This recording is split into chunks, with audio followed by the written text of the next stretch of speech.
Ali, da se vratimo mi na našu temu, da, zaista, droga sve više i više ulazi u naše škole i... Kako je to sprečeno?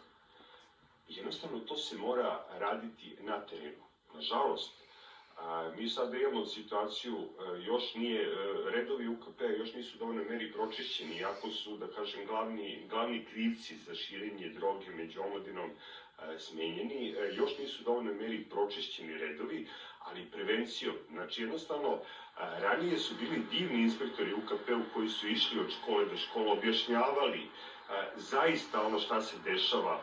Znači, ne ono kada kažu to je deco opasno i nemojte da koristite. Mi smo imali predivnog inspektora, ja se sećam pre 10 godina, koji je od škole do škole išao, pokazivao uzorke, objašnjavao zašto to ne treba da se uzme. Ne ono, nemojte. Pazite, vi deci kada od 15 godina kažeš, nemoj to, on će zinata to da uzme. Znači, bitno je raditi pravu prevenciju, ispravnu prevenciju.